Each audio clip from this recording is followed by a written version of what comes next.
If we move further and try to understand what is science or normal science, so it is basically a framework of doing certain things. जैसे हम कोई भी काम करते हैं तो we use a framework, right?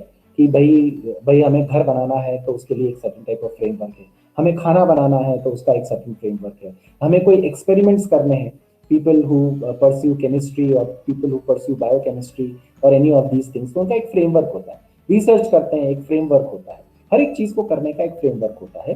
तो उस फ्रेमवर्क को या उस चीज को जो है, this is the first thing which a science has, कि उसका एक फ्रेमवर्क होता है। It is very well defined और well organised concept and it is an acceptable concept as well. मतलब नॉर्मल साइंस या साइंस को जब हम कहते हैं किसी चीज को कि इट इज साइंस और it is normal science, it precisely means that it is an acceptable thing.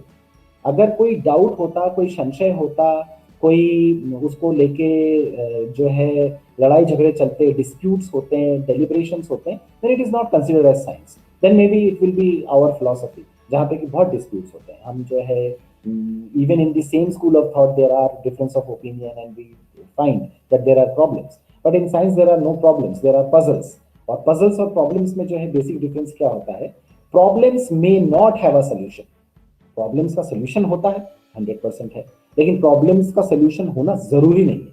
There can be problems which do not have a solution, है ना? जैसे conjectures are also understood as that. लेकिन puzzle जो होगा उसका clear cut understanding, and Kuhn uses this term that it is not problem solving, it is rather than puzzle solving. That means it is a kind of thing which is having definitely a solution. तो इसलिए वो acceptable भी होता है। Difficult हो सकता है कोई चीज, हाँ, लेकिन ऐसा नहीं होगा कि उसका सोल्यूशन नहीं होगा, है ना?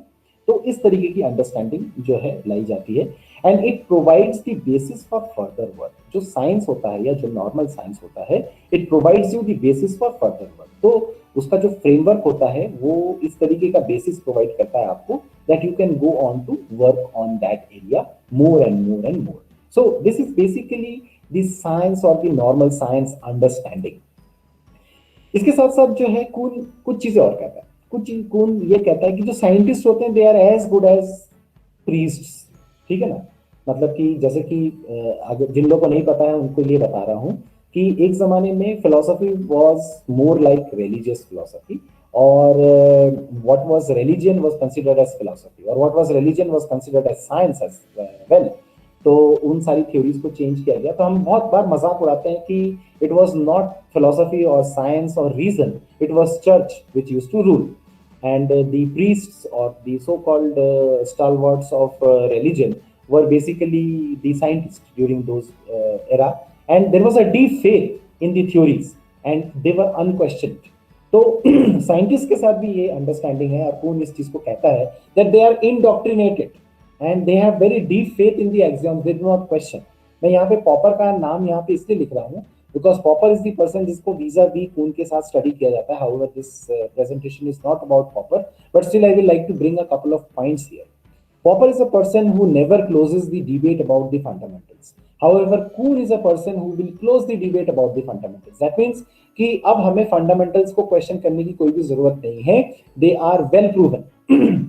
लेकिन for Popper it is not the case.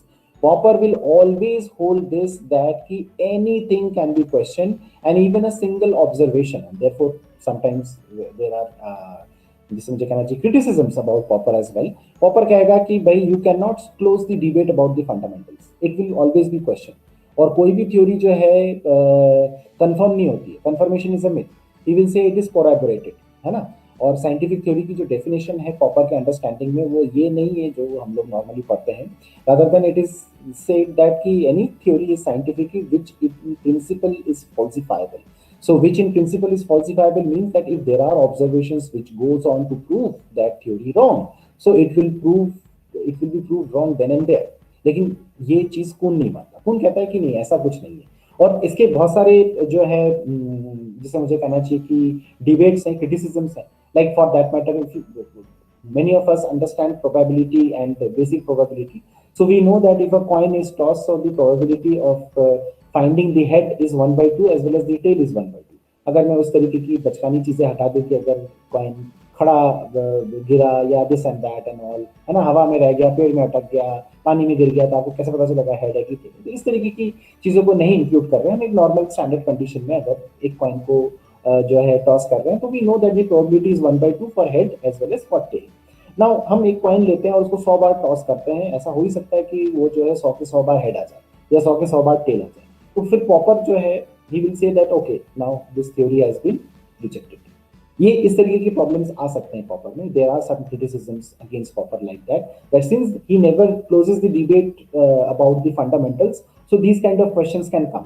On the other hand Kuhn is saying that ऐसा कुछ है नहीं, इट्स अ प्रोबेबिलिटी। आज 100 बार आपने टॉस किया तो एक चीज आ गई, किसी दिन चेक करोगे तो टेल भी आ सकता है, and it is always a probability and it will always remain as 1/2।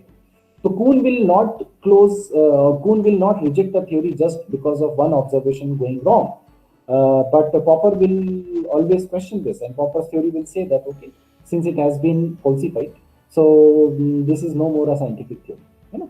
या ये theory जो है अब reject हो गई है. Not rather than calling it non-scientific, we will call that this scientific theory has been rejected now. So these understandings are there and so on. तो जो बात है मैं ये बताना चाह रहा था कि the scientists है ना are as good as priests and they have very deep faith conviction and they are indoctrinated with these ideas कि जो भी उनके axioms हैं, जो भी उनके theorems हैं, उनको फिर से prove करने की जरूरत नहीं है. They do not need to be tested again and again. But फिर Popper जो है वो एक ऐसा person है जो कहेगा नहीं, it has to be questioned every time you are taking up a theory. तो इसके कुछ जो है फायदे नुकसान हैं. There are advantages and disadvantages of using both Kuhn as well as Popper, but I am not getting into that other than I am trying to tell you what these theories are. तो normal science जो है वो किस तरीके से develop होता है? सबसे पहले एक प्री पैराडाइम फेज आता है. प्री पैराडाइम फेज कब आता है? जब एक कोई स्ट्राइकिंग बहुत इंपॉर्टेंट सा काम होता है और वो जो है एक एग्जाम्पलर बनता है, या वो जो है एक फ्रेमवर्क प्रोवाइड करने की कोशिश करता है, and people are very astonished with this idea. Like जैसे for that matter vaccination. Vaccination का जो प्रोसेस है अगर उसको भी अगर आप पढ़ें तो पता चलता है कि हम जर्म्स को ही अपने बॉडी में डालते हैं and through which we create an antibody in our body, और वो एंटीबॉडी जो है उसी डिजीज को फाइट करने में जो है हमें हेल्प करता है. तो now this was Louis Pasteur, if I remember it rightly, कि जो है वन ऑफ द जिसे कहना चाहिए स्टालवर्ट्स हैं इस एरिया के. तो उन्होंने जब ये फाइंड किया तो एक पूरा का पूरा कॉन्सेप्ट डेवलप हुआ that we can put an impurity in something in order to create more pure things, या we can create or put a germ in very very small amount so that it creates an antibody. तो इस तरीके के बहुत सारे ground breaking works होते हैं, अलग अलग चीजें होती हैं और उससे जो है नई नई चीजें डेवलप होती हैं. चाहे वो किसी भी तरीके के प्रोसेस को देख लीजिए आप, तो उसमें आपको मिलेगा. तो प्री पैराडाइम फेज वो वाला फेज होता है जबकि कोई चीज को रिकॉग्निशन मिलता है, it is not established but it is a groundbreaking work, है ना. तो that is what we call as the pre paradigm phase. उसके बाद वो पैराडाइम में शिफ्ट होने लग जाता है. पैराडाइम में शिफ्ट होने का मतलब क्या है? That the work establishes itself, it organize itself and there is consensus forging. देखिए कून जो है वो बहुत ही क्लियर कट फिलोसोफर जो कहता है कि scientist work on to principles. One is cooperation, another one is consensus, and they forge. This is the terminology which he used. He said that we forge consensus. That means कि जब consensus develop हो जाता है तभी जो है वो science हो जाता है. तो साइंटिस्ट लोग जो है आपस में कंसेंसस रखते हैं किसी चीज को लेके, और जब वो कंसेंसस डेवलप हो जाता है तो दे सॉ दैट कि okay this is what we call as science, है ना, और this is something which we call as the acceptable thing. And definitely जैसे मैंने बोला that it closes the debate about the fundamentals. फिर उसके बाद कोई क्वेश्चन नहीं होता है फंडामेंटल्स को. तो ये फेज जो है पैराडाइम फेज आ जाता है, या इसको आप कह सकते हैं कि ये अब नॉर्मल साइंस बन गया है. तो प्री पैराडाइम में ये normal science budding normal science होता है, पैराडाइम स्टेज में ये नॉर्मल साइंस बन जाता है, या कभी कभार आप उसको सीधे साइंस कह सकते हो. आपको नॉर्मल वर्ड भी यूज करने की जरूरत नहीं. अब उसके बाद जो एक स्थिति आती है जिसमें कहते हैं कि एनोमली डेवलप हुई है. Now, what is an anomaly? Anomaly is basically a puzzle which has resisted a solution. That means there is a puzzle. We know that it can be proved, but it is not. We are not able to prove it, or we are facing a lot of difficulty. और हमारा system जो है उसको tackle नहीं कर पा रहा है. ऐसे केस में हम कहते हैं कि it is N anomaly situation. Anomaly situation, ठीक है ना. तो मतलब कि जैसे कि कुछ एक्सेप्शन आ गया है या कोई प्रॉब्लम आ गई है, तो कोशिश की जाती है कि उसी क्योंकि साइंटिस्ट के बहुत स्ट्रॉन्ग फेथ होते हैं ना, तो they do not change and they do not question the fundamentals, they say that okay it is resisting a solution, maybe we have a solution in some other way, and they keep trying keep trying keep trying. लेकिन जब the scientist lose faith, तब हम कहते हैं कि एक crisis situation आ गई है। क्राइसिस सिचुएशन का मतलब क्या है कि now the puzzle has become a problem which is not having a solution. इस सिस्टम में जो है इस प्रॉब्लम का कोई भी सॉल्यूशन नहीं है ना। तो अगर ऐसी बात हो जाए तो उस पॉइंट ऑफ टाइम पे साइंटिस्ट जो है they lose faith in their own ideologies, in their own systems in which they have been indoctrinated and so on. That is the situation जबकि क्राइसिस आ चुकी है। और ये जो है ये एक फेज होता है, हमेशा साइंसेस में आता है, इस तरीके के फेज आते हैं जब हम देखते हैं कि जैसे अभी हमने कोविड के टाइम पे भी देखा ना कि हमारे पास कोई सोल्यूशन नहीं था, the only solution was that you have to shut doors and you have to stay inside, you can not carry on with the basic daily activities and so on. एक क्राइसिस सिचुएशन हो गई थी, है ना। तो उसका मतलब है कि you have completely lost faith in your system that this system is not going to work, so we have to change the system all together. और अभी आप देख ही रहे हैं that we have change the system to online platforms and so on, and even if there are offline things which are going on, but we are saying that try to shift everything to online and online and online. तो ये एक situation develop होती है, इसको हम कहते हैं crisis. Now the question is, अच्छा पहले क्वेश्चन के पहले एक अम्यूजिंग चीज बता देता हूँ। It will B I will say that it will be very funny and very interesting for both Tiwari ji and Madhu sir, not for the rest of the people who may not be able to enjoy it more than them. And that is that during crisis, scientists tend to suddenly become interested in philosophy, a field that he sees, यानी कि scientist sees as quite useless for normal science.